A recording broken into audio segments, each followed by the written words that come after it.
Hi, and welcome to the Dynamic Duel Podcast, a weekly show where we review superhero films and debate the superiority between Marvel and DC by comparing their characters in stat-based battle simulations. I'm Marvelous Joe. And I'm his twin brother, Johnny DC. And in this episode, we will be reviewing Batman the Killing Joke. And that was a DC animated film that came out 4 years ago, I believe, that was heavily focused on the character of Barbara Gordon Batgirl, who is a founding member of Birds of Prey, but is not in the Birds of Prey film, which is coming out this week. Right, and we will be reviewing that next week. But this episode is a tie-in to that upcoming review. Yeah, the film is an animated adaptation of the comic series written by Alan Moore that was done back in 1988. It's kind of considered like the most important Joker comic ever written. There's a lot to it. It's pretty controversial, so I'm looking forward to talking about it later in the episode. Yeah, before we talk about the movie, we'll be going over the comic book movie news from the past week, all of which came from the Super Bowl TV spots that we got from Marvel. So we'll be talking about the new Black Widow television spot, as well as the new Disney Plus television spot. They gave us our first looks at the Falcon and the Winter Soldier, WandaVision, and Loki. No DC news. No DC news, but also, who cares? I do. As always, we list our segment times in our episode description, so you can jump ahead through the episode to listen to the topics that you want to hear. Please, guys, if you can, share this podcast with your friends and family that you think would enjoy the show. Subscribe to us if you haven't, and if you have, please give us a rating or review us on whatever platform you're listening to us on as a means to help promote this podcast with other people who would enjoy it. So thanks to everyone who gives back to Joseph and I for the work that we put into this show. But with that out of the way, quick to the No Prize.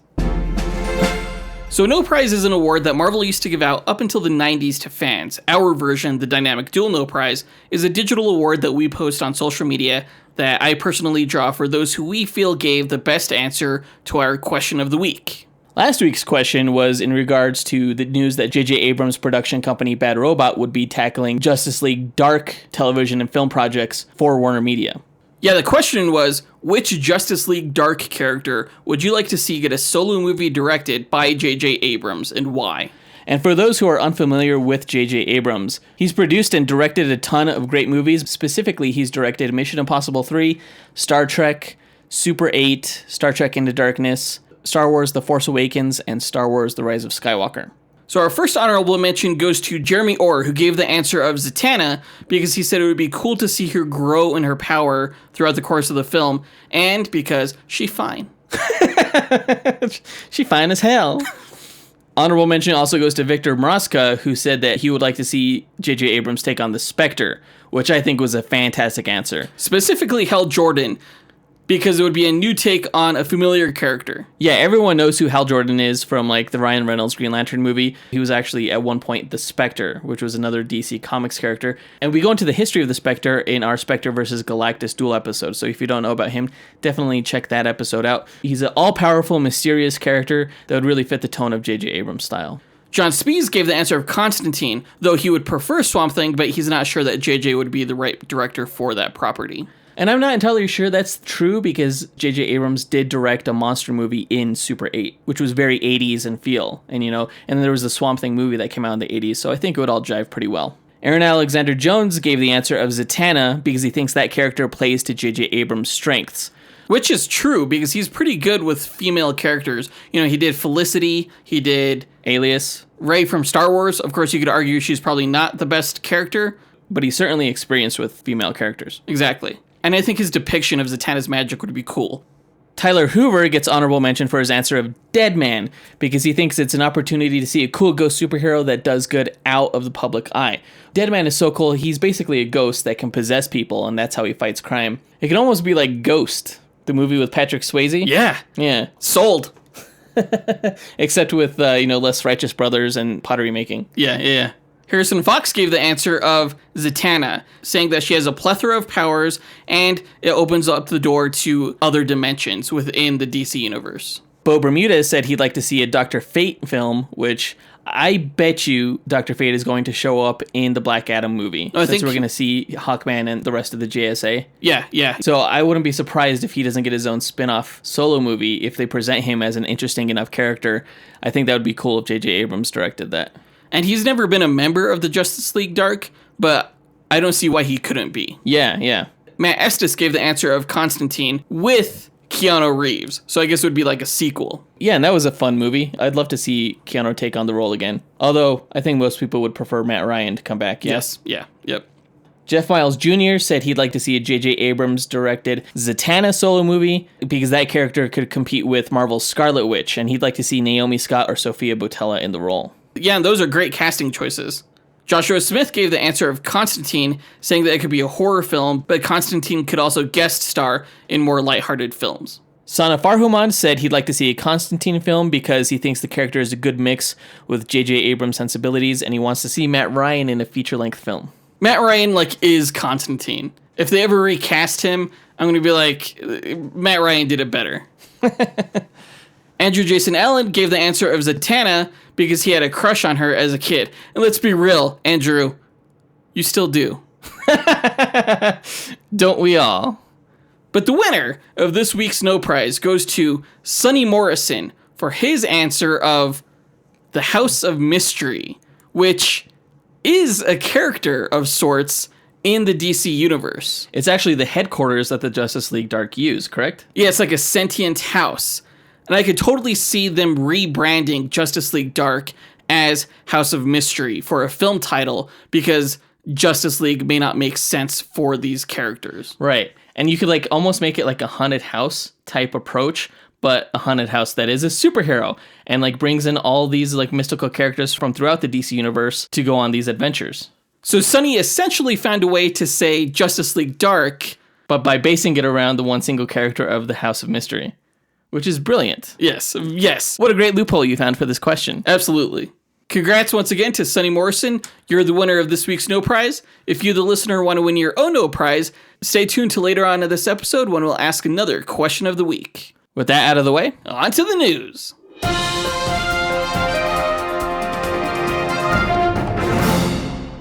So in this past month, it just feels like we've been getting all the Black Widow footage. This is the third bit of marketing that we've received for this film, in addition to the first look that we got and the trailer that came out in January. Yeah, they're really ramping up the marketing.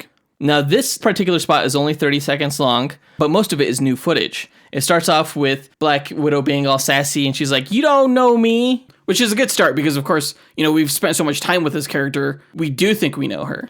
Yeah, but she reveals here that the Avengers were not her first family. And we get a look at Alexei Shostakov, Red Guardian, and Melina Vostokov, and Yelena Belova, all these characters from Russia's Red Room spy program that kind of join forces together to battle a threat from their collective past, which includes Taskmaster. We get a few cool new looks from him in here, just being an utter badass, including kicking up his shield just like Cap did in that elevator scene in The Winter Soldier.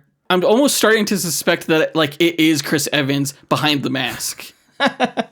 Just the way he carries himself. No, I'm still pretty convinced it's O.T. Figbenley's character, Rick Mason, considering we haven't seen anything about Rick Mason so far in these previews. Who's Rick Mason? He's defined as an associate and old flame of Natasha's. I think that's what Marvel wants you to believe. In reality, it's Rachel Weisz's character. It's possible. It's entirely possible. That would be a damn good twist. I really liked all the cool shots of action that we got with Yelena Belova. I think we've seen more action shots with her in this TV spot than we have in any of the previous trailers, other than the fight that she had with Natasha in that apartment building. But the TV spot ends with a bang, literally, as Natasha is outrunning an explosion and jumps out of a window. It's kind of slowed down in slow motion as she jumps out. It looks really damn cool. Yeah, the action looks like it's going to be top notch. Can't wait for this movie. Comes out in just a few months. We'll probably be getting another trailer for this movie in probably March or April, and we'll see what else they have to show. But in other news from the Super Bowl, we also got our first look at footage from the Falcon and the Winter Soldier television show, WandaVision, and Loki, which all look amazing. We actually got to see more here than I ever thought we would, and it totally took me by surprise. The spot kind of jumps around from each of the three shows. It starts off by showing Cap's shield and Sam Wilson practicing with it. Yeah, he's throwing it into trees, and it shows that he's getting pretty good at it with his aim and his throwing strength. Yeah, there's a cool skydiving action scene where we see Falcon flying without the shield, so it looks like he doesn't hold on to it for too long because it's probably given to U.S. agent by the U.S. government. Bucky looks like a total badass holding a gun to Baron Zemo's head. Definitely a cool shot with Sebastian Stan. You think he would have just shot him in the face, but maybe, his Wakandan retraining kind of took the killer out of him. Yeah, hopefully it undid the brainwashing where Zemo just has to say that sequence of random words to activate him as a killer, you know? Yeah. There was an interesting shot that was appropriate for the Super Bowl because we see the U.S. agent getting introduced to this like football stadium crowd. And he's like giving a high five to one of the cheerleaders. It looks like a total PR move that's kind of reminiscent of what Steve Rogers' Captain America did during World War II when he was selling bonds. No, I'm sure he's not selling bonds here, but they're kind of taking the Captain America character and kind of using him as a propaganda tool. Or at least his legacy. Yeah, which I'm sure wouldn't sit well with Sam and Bucky. The chemistry between Anthony Mackie and Sebastian Stan just looks so damn spot on. It's like hashtag friend goals. Can't wait to see the show. Also exciting looking is our first look at WandaVision, which looks just as trippy as everybody's been saying it's going to be. We see this 1950 style sitcom like I Love Lucy looking show where Vision is saying welcome home to Scarlet Witch. What was interesting is that we see Wanda smile in regards to his welcome home statement, and the camera cuts to a bunch of different realities that each resemble like a different era in US sitcom television. Like there's the I Love Lucy black and white version of Wanda, then there's the Brady Bunch version of Wanda, then there's like the 90s like Roseanne Full House version of Wanda. And we even see her in her classic Scarlet Witch costume. And I'm not sure what kind of era that's being pulled from. But it looks kind of ridiculous because it looks more like a Halloween kind of costume. Yeah, it does. I doubt she's going to go out fighting crime in that thing. Right. But there's also this version of Wanda that we see that is in a room completely devoid of color. And she looks highly confused. Kind of scared. It looks like she's kind of losing her grip on reality, which is, of course, is what happened in the comics when she created the House of M reality, where her alleged father, Magneto, was in charge of the world. So they're taking that storyline and combining it with Tom King's Vision story, where Vision raised a family in the suburbs. It's a brilliant amalgam of storylines here that I think really fits with the continuity that they've set up previously within the MCU. It's really cool to see Paul Bettany back as the Vision. I missed him in Endgame. The final look that we get at this show reveals that the twins that they had are going to be in here, Wiccan and Speed, because Wanda and Vision are standing over two cribs and the babies like spit out their pacifiers. That's like the Full House looking universe. Yeah. I hope the show is like funny and intriguing and mind trippy in kind of the same way that the Legion television show was. I'm kind of hoping for that vibe. It kind of seems like it's going to be that way. I'm sure a lot of Super Bowl viewers who weren't familiar with the WandaVision show are kind of like, what is this? Yeah, and I bet you they're also really excited to see Loki is back. And we only got one shot of him. Well, really, the show only started filming a few weeks ago, so I'm surprised that they even got a shot in here. But Loki is in a prison jumpsuit, and he's like, I'm going to burn this place to the ground, which is great delivery by Tom Hiddleston. He just fucking owns this role. But what's really interesting about this shot is that the prison jumpsuit he's wearing says TVA, which Marvel fans may recognize as the Time Variance Authority. That's like the Time Police Force that always goes after like Kang the Conqueror for his time stream violations and stuff. They featured briefly in the Agents of S.H.I.E.L.D. show because they did a bit of time traveling in that series. And they were represented by these beings called I think it was the Chronomicons or the Chromicons. So I'm wondering if they're going to carry forward that continuity within this Loki show and have those same characters show up. There's not really too much more to say about the Loki show because that's the only shot we got. But it does reveal that basically Loki's going to be fucking up the multiverse on the time stream while the Chromicons go after him. And maybe the show will even introduce Kang the Conqueror, since he's like Marvel's premier time traveler villain. But yeah, that does it for that TV spot. All these shows look really exciting, really unique and interesting, but that brings us to our question of the week. After seeing this new footage, which show are you most excited to see? Falcon and the Winter Soldier, WandaVision, or Loki, and why? Post your answer to our Instagram, Twitter, Facebook, or email us at dynamicduelpodcast@gmail.com. We'll pick our favorite answer and draw that person a Dynamic Duel No Prize that we'll post to social media. Now, I think that wraps up our news section. Again, there wasn't really any big news other than the Super Bowl TV spots. So let's get into our review of the animated film Batman: The Killing Joke.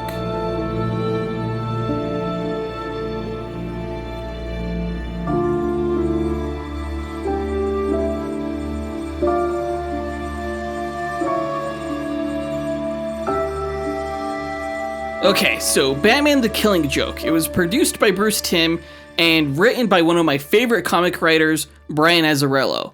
The film was released in summer of 2016, which was the same year we started this podcast. Unlike most of DC's animated films, this one had a one-night theatrical release that we didn't bother getting tickets to at the time. Yeah, we should have. I don't know why we didn't. I guess because at the time we were only reviewing live-action theatrical releases, and we hadn't started reviewing the animated stuff yet, which is a shame because I would have really liked to have seen this movie in theaters. Yeah, we were still getting into the groove as to what this podcast was, and the review would have actually had to coincide with our first Comic-Con episode, and I think that's ultimately one of the reasons why we didn't review it at the time. But we're reviewing it now. This was the first Batman film to get an R rating from the MPAA, which wasn't surprising considering its source material. Yeah. Which, of course, as most of us know, was a one-shot graphic novel written by Alan Moore and illustrated by Brian Boland that was released in 1988. Many consider it to be, as I mentioned earlier in the episode, and I think rightfully so, the most important and influential Joker comic that's ever been written. Absolutely, because it kind of goes into his origin, which has always been largely ambiguous within comics continuity.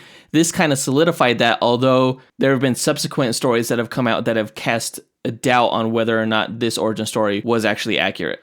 Well, the Joker is like an unreliable narrator in the story. He even casts doubt on the story himself, saying that he kind of remembers his past in different ways. His past, as he says, is multiple choice. And then, of course, it turns out that there are actually 3 Jokers within DC Comics proper continuity. You know, I don't know if they're continuing with that story. Really? Yeah, because that comic was supposed to be released like at the end of last year, and they haven't said anything more about it. Are they just ignoring it? I think so. Interesting. Rightfully so. I agree.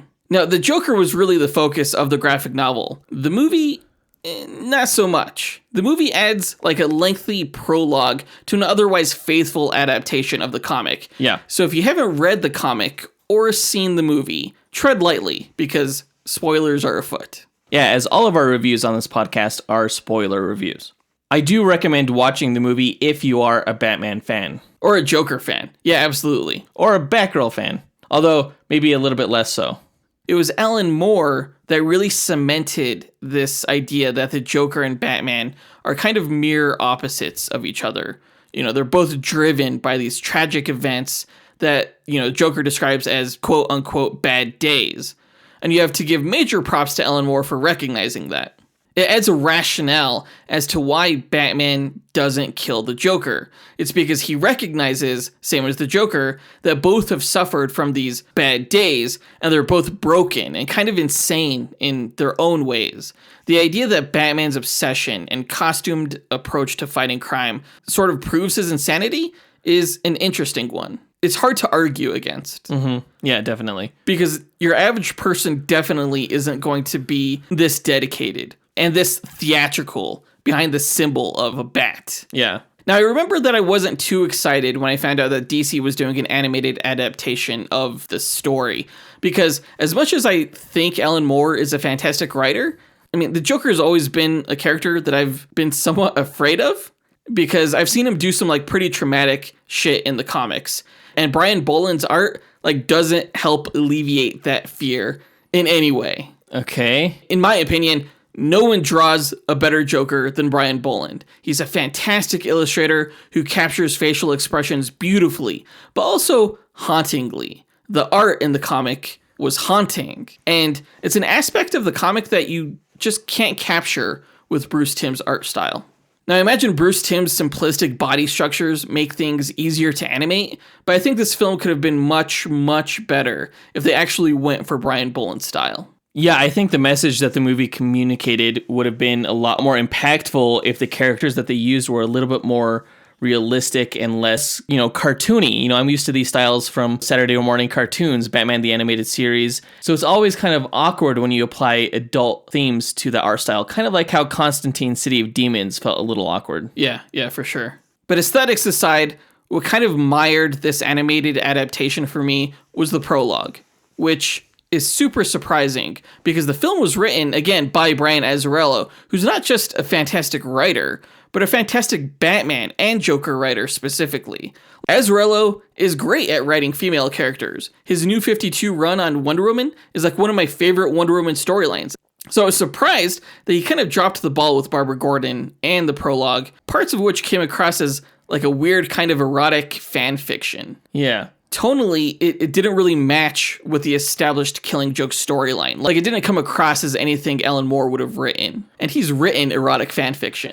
I mean, it really felt like two movies. Now, I think the reason that they wrote in this prologue to this film was because the character of Barbara Gordon is treated mostly as a plot device within the story of Killing Joke. And I think as a means to kind of do Batgirl justice, they gave her her own arc. Yeah, exactly. I kind of realized that about halfway through the prologue. They needed to establish Barbara Gordon's retirement as Batgirl before the Killing Joke story. Right. And they needed to establish Barbara Gordon's career as Batgirl before they could do that. Right. Since this is a standalone story and most people aren't as familiar with Barbara Gordon as they are with Batman. Yeah. Now, there's a concept within comic books in regards to the treatment of side female characters that's called fridging. And that term came from the Green Lantern comics when Kyle Rayner first took over that mantle from Hal Jordan, when in one of his earliest arcs, his villain Major Force killed his girlfriend and shoved her into a fridge, which Kyle stumbled upon. It was incredibly gruesome, and it got a lot of flack for treating female characters as disposable, basically, as nothing more than to further the plot for the hero. And when you come aboard the Killing Joke without the context of Barbara Gordon as a hero, as a fully fleshed out character, then yeah, it kind of feels like she gets fridged, essentially. She's just a means to further the plot. But of course, if you're a comic fan, you know all about Barbara Gordon and her career as Batgirl. So they wanted to show that in this movie. Right. Yeah, exactly. They just did it in a really bad way. And you know, Alan Moore, he also admits that he didn't like how he wrote what happened to Batgirl. Oh, really? Yeah, he said that he regretted it. He kind of wished that the DC editors would have reined him in and not allowed him to do that. It is incredibly tragic what happens to Barbara within this story. There is implied sexual assault that happens here. Although it's not quite clear, I don't really see the Joker as the type of character who would sexually assault a person because he's always been kind of asexual as a villain. But, you know, he takes pictures of her naked. And that's done for the purposes of humiliating her in front of her father and to drive her father crazy. Right. So there is definitely these weighty themes, and this is really where the movie gets its R rating from. Absolutely. Even in the R rating description, it mentions that there's a rape. Oh, it does? Yeah. Now, again, that's never specified in the comics. Uh-huh. But the MPAA thought it was implied enough to actually mention it within their rating. Yeah. Interesting. That is weird. I mean, I would agree with you. I don't actually think he raped her. I think he just did it just to show how gruesome and bloody everything was. And it's actually more graphic in the comic than it was in the movie. Oh, really? It's one of the reasons I say I'm afraid of the Joker. You know, I've seen him do this. I've seen him, like, throw babies around. I've seen him do a ton of crazy stuff. They're fans of the Joker, you know, and I don't quite identify with them.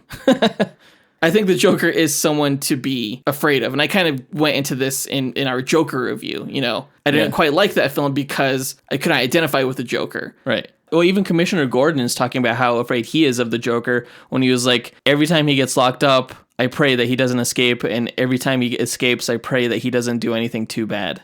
Yeah. The stuff he does is some of the most disturbing stuff that has been done in comics. One of the flaws of this movie is that it didn't really deal with the psychological trauma that she would have sustained in an incident like this. Like, we don't even really see Barbara after this happens, except for like a mid-credits scene, which was bizarre, where we see her as Oracle. And she was already over it, you know? Yeah, and I think it would have been a much more cathartic story if we really focused on her more in addition to this adaptation of The Killing Joke. Well, I mean, that mid-credits scene wasn't in the comic. Right. So that almost would have made this like a television show. You'd have had to gone like through a year of Barbara Gordon recovering and going through her depression and then overcoming that depression. I wanted to see that. That's what I wanted to see, I guess. I think they could have shortened the prologue and extended the epilogue. Yes, that's what they should have done. Absolutely. I mean, the whole prologue itself was dumb anyway. She was going after this chauvinist guy, Paris Franz, who was just a dickhead, you know? But I don't think he was a strong enough villain for Batgirl for her to be successfully compensated for what is essentially her fridging later on in the story. Yeah, I mean, I kind of wish they would have gone with an established Batman villain that, you know, we know more about. Yeah, a non-throwaway guy, basically. The first half of the film is pretty much Barbara Gordon's story, but the second half belongs to the Joker, telling his origin and his plan to drive Commissioner Gordon crazy.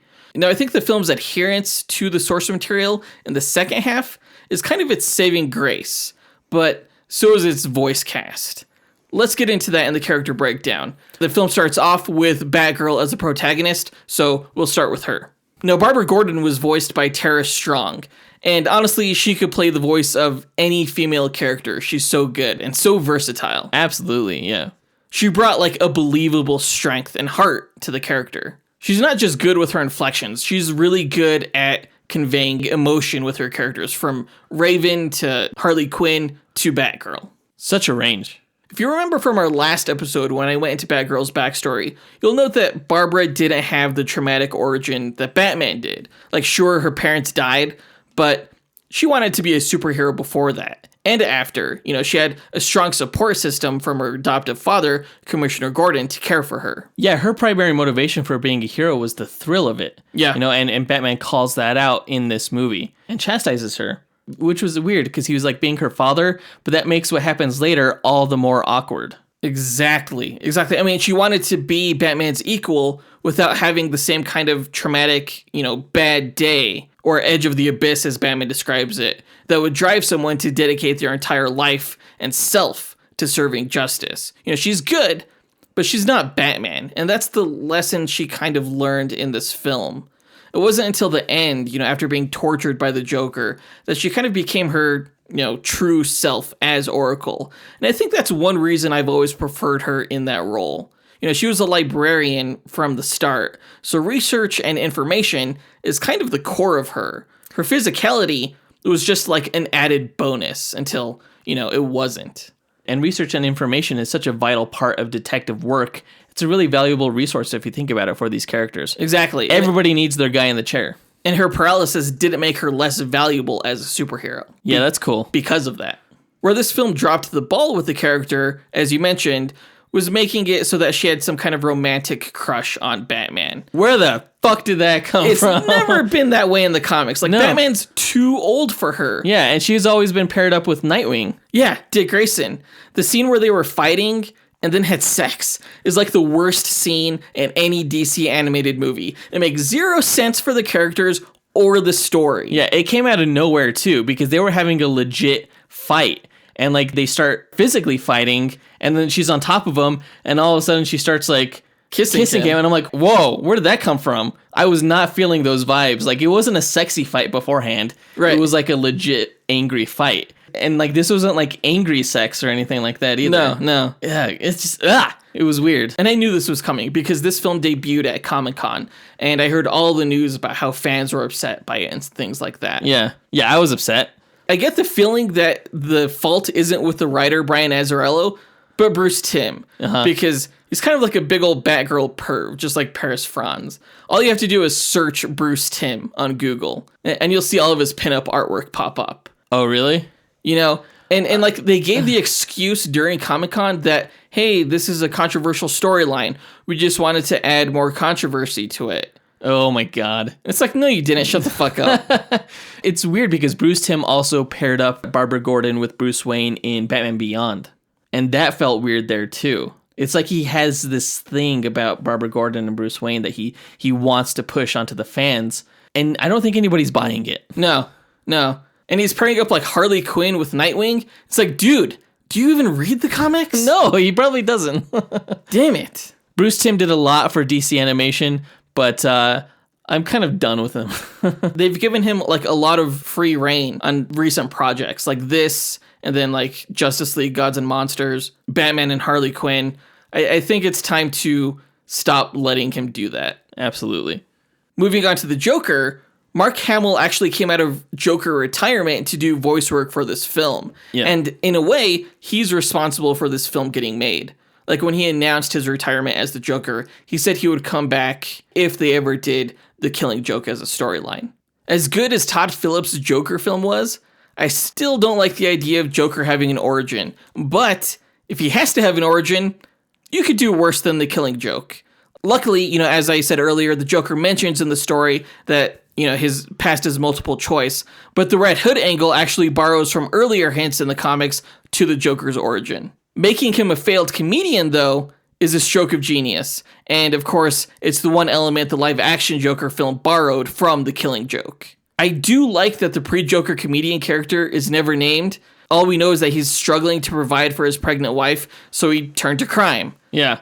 As strong as Hamill's performance was as both the Joker and the comedian, I didn't quite buy his grief when he found out that his wife died.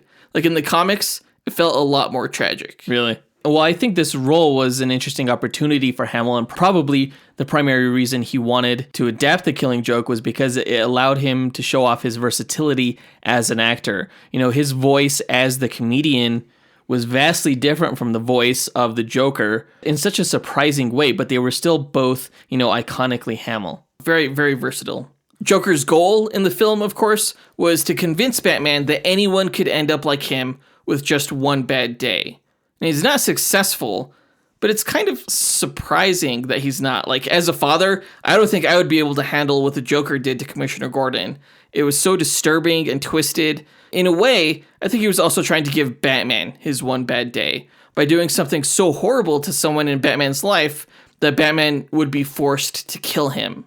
I think if Batman killed the Joker, it would be in such a moment of blind rage and passion that it would mentally break Batman in the same way Joker tried to break Commissioner Gordon.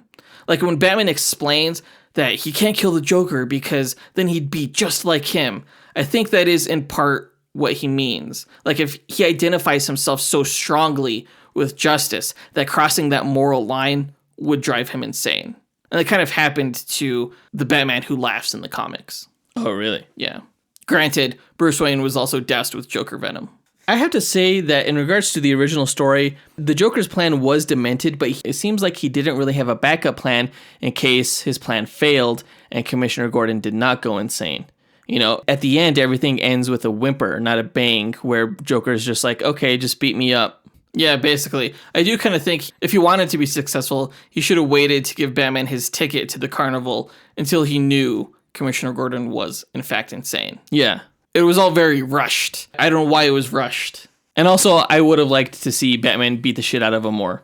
But in a weird twist, Batman instead offers to rehabilitate Joker. But I guess that's in going with the themes of this movie, where Batman contemplates the nature of their relationship. Exactly. Yeah. And he was like, I kind of want to beat the shit out of you, but I don't want to kill you without first at least attempting to try to change you. And the Joker declines, even though I think for a moment he possibly considered its viability. At least that's the way it seemed to be presented within this movie. Because when he says no, it doesn't seem quite so concrete as I would have thought it would have. Yeah, it's apologetic. Yeah, like sorry, but no. Yeah. I mean, the Joker recognizes that he's insane in this comic, but there's always been the theory that he's really not, and he just uses that to avoid the death penalty and to get away with his crimes. Interesting. Well, I mean, if you're that sadistic, you have some definite mental incongruence going. So he'd be crazy either way. Yeah, he'd be a sociopath at the very least. That end scene is probably one of the most controversial scenes from this whole controversial story. There's a lot of people who have a problem with Batman laughing with the Joker after everything he had done. Yeah. I always thought it implied that Batman was going to kill the Joker in that moment. Like he was driven insane? Yeah, kind of like insane with rage. That's the way it always played to me in the comics, but the way it played here in the movie, it actually seemed like Batman thought the Joker's joke was really funny. Like they had a moment of relatability. Yeah. Like a brief break in their eternal war against each other. There's a lot of theories out there, and I think a lot of them were started by Grant Morrison, which state that Batman actually snaps Joker's neck at the end of this, and that's why the laughter ends. But in the comic, that's not really clear who's laughing, and also you see both of them illuminated by police lights. So I have a hard time believing that Batman would straight up murder the Joker right in front of the police. Unless, of course, this was that one bad day and he just snapped. You could say that if this was a one-shot like Elseworlds, but this story arc was literally put into DC continuity. Oh yeah, with Barbara's paralysis and everything. Right, so there's no way that the Joker died. Now moving on to Batman, Kevin Conroy will always be the perfect voice for Batman. Absolutely. No one else can do it. No one else has even come close. People have tried, and they have failed. Although the guy who does his voice in the Harley Quinn animated show, Diedrich Bader, Yeah. I think he does a fairly good job. He does. He's about like halfway there. But no one's going to be able to pull off both Bruce Wayne and Batman the way Kevin Conroy does. Absolutely. Batman is kind of a backseat character in this story, but he does have a kind of theme critical role at the beginning when he confronts the fake Joker in Arkham. You know, he's come to the realization that one day one of them will kill the other, which is kind of profound considering that both characters have chosen not to kill the other when given the opportunity. But their purposes for being are so at odds, like so diametrically opposed. And they're both so dedicated to their roles that Batman knows at one point one of them has to die. And as we mentioned earlier, like his arc in this film is sort of one of extending an olive branch, of reaching out to the Joker at least once before they both try and kill each other. Yeah, which I thought was kind of a novel concept. It's not often you see heroes offering to help their supervillains. You never see that. Yeah. Alan Moore is such a fucking genius. Gosh. Yeah, he's all right. I kind of wish he would start taking credit in these films, because once again, this film only mentions Brian Boland in the credits, in the same way that Dave Gibbons was only mentioned, you know, in the Watchmen adaptations. Mm-hmm. It's like, I know you hate DC, dude, but come on, make that paper. Alan Moore's dumb. He's not greedy, though. That's true. So getting into the plot breakdown, the film starts off with Batgirl helping Batman stop a gang robbery led by the gangster Paris Franz. Paris gets away and develops a weird obsession with Batgirl. Paris sends Batgirl messages, which causes Batman to forbid her from being involved with the case. Batgirl disobeys him and is tricked into a trap where she finds Paris's dead mobster uncle and is surrounded by mobsters. I wonder what Barbara's motivation is in pursuing this case. She wanted to prove herself Batman's equal, which Batman flat out tells her, like, we're partners, but we are definitely not equals, which was kind of a dick thing to say. Yeah. I mean, it's true. It's pretty blunt. But it's kind of a dick thing. You don't have to tell it like it is. Exactly. Isn't the definition of a partner, though, an equal relationship? I think the way she defines partnership, probably, but I think Batman was sort of defining it as they work together. They're colleagues, partners. Yeah. Yeah, because if you say, like, business partner, it implies equality. If you say something like Batman's her boss, that's how it seemed to be here. He's supposed to be her teacher, her mentor. Batman saves Batgirl, then berates her for not listening to him. She physically attacks him in anger, and then they have sex. Just out of the blue. That's what happens, right? Yeah. Oh, it doesn't? Okay. And then things get awkward between the two. Super. Batman grows distant to Batgirl's embarrassment and frustration. While she tries to apologize, Batman is ambushed by Paris's gang, and Batgirl saves him, nearly killing Paris. Paris is arrested, and Barbara retires as Batgirl because of what she almost did. Yeah, she admits basically that she doesn't think she's necessarily resilient enough to keep herself from killing somebody like Batman is. And she even tells him, I don't think you can do this long enough without eventually doing that too. Yeah, that's kind of a good setup for the storyline because it's all kind of a test, and Batman does prove himself worthy by the end. Yeah, he doesn't kill the Joker. Several weeks later, Batman finds a set of Jokerized cadavers in a storage warehouse, and he travels to Arkham Asylum to question the Joker. There, he finds out the Joker at the asylum is only a decoy, and that the Joker had already escaped. Now, the scene of him entering Arkham is actually the start of the graphic novel. Oh, really? Yeah. So the graphic novel, did it involve the scene where he stumbles upon the Jokerized corpses? No. Oh, interesting. As the Joker tours an old carnival with the intent to buy it, he has a flashback to his time as a failed comedian trying to provide for his pregnant wife, Jeannie. As the movie progresses, we get more flashbacks that reveal he had one bad day where he learned that Jeannie and their unborn child died before being forced to help in a crime that he was framed for being the mastermind of. When Batman confronted him, he dove into a chemical pool to escape and emerged with white skin, fully insane as the Joker. And I also thought that was an interesting twist where Alan Moore made it so that the mobsters were really the masterminds and they would just frame these random guys if they needed to for being like the head of their gang. Right. Because in the comics, like the Red Hood was a supervillain, but here he was a literal joke. He was a patsy. Exactly. Meanwhile, back in present time, after Joker gains ownership over the carnival with the help of his freak show type goons, He visits Barbara Gordon and shoots her in the spine, paralyzing her. That was a horrifying scene. The artwork that depicted the Joker seemed straight out of the comics. It was kind of like a different visual style than how he looked for the rest of the movie. Honestly, I noticed like the visual style kind of shifted throughout the course of this film. Sometimes it looked very Bruce Timm, sometimes it looked a little bit more even anime, I would say. Yeah. But not like Brian Boland, which it should have been. As the captured Commissioner Gordon is taken away, Joker undresses Barbara and takes photos of her. The Joker takes Gordon to his carnival, strips him naked, and puts him on a mock court trial where Gordon accidentally condemns Batman for being an insane, violent lawbreaker when Gordon thought the Joker was accusing himself. Yeah. And I think that's sort of the setup later on for why Gordon says that they have to take Joker in by the book, despite what he's done to his daughter. Meanwhile, Batman visits Barbara in the hospital, where he learns that she's paralyzed and that the Joker has Commissioner Gordon.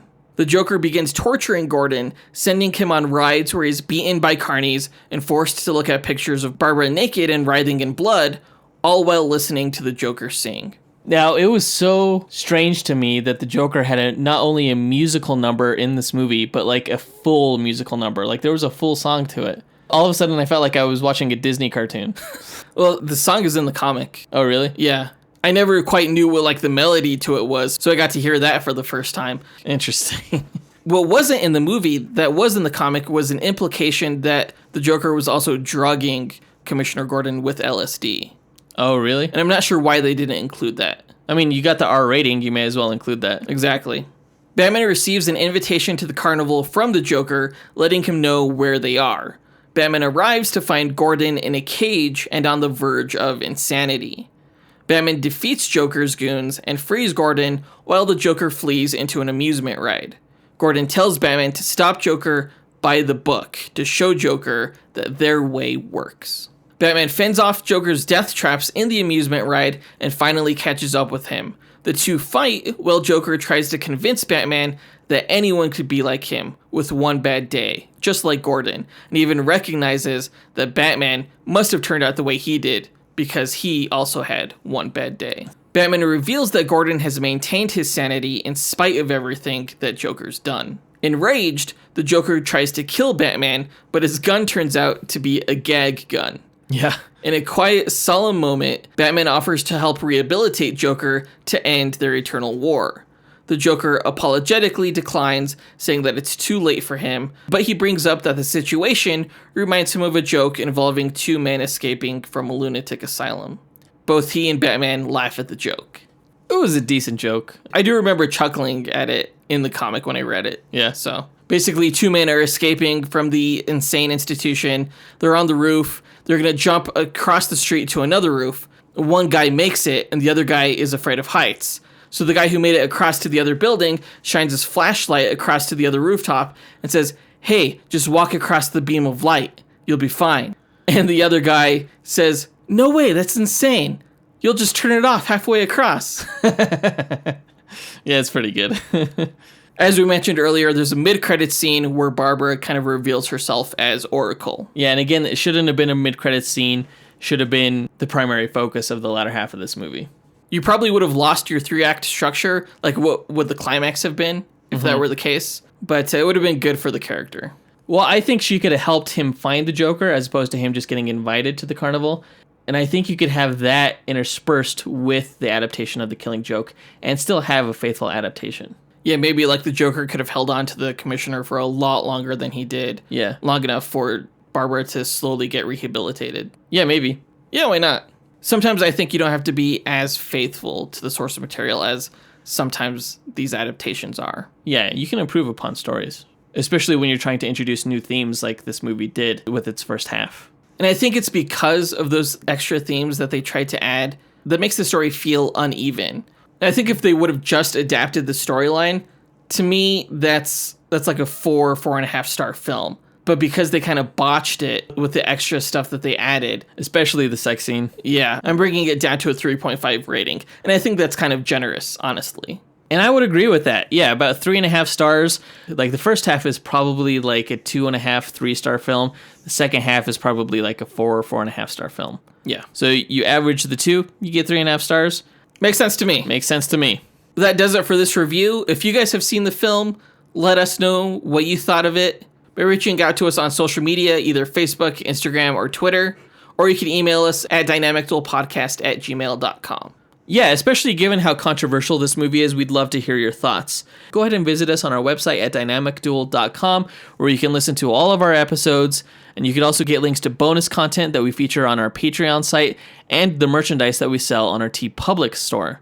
Yeah, we'll be putting up Batgirl merchandise there by the time this episode drops. Yeah, from Jonathan's No Prize artwork that he personally draws. You can check out a time-lapse of Jonathan drawing Batgirl if you visit us on Instagram. It's always cool to see him do that. In our next episode, we will be reviewing Birds of Prey. And honestly, I can't wait to see it. The reviews on social media have been really good. Your excitement for this movie has really been on a roller coaster, I feel like. Oh, for sure. Like at first you were really down on the movie, then you were like, oh, it might be good. And then you saw the first trailer and you're like, oh, this looks really good. Then you saw the second trailer and you're like, oh, this is shit. And now you're excited again. Well, at least that's better than going in with like ridiculous expectations. That's true. I'm always telling you to check your expectations.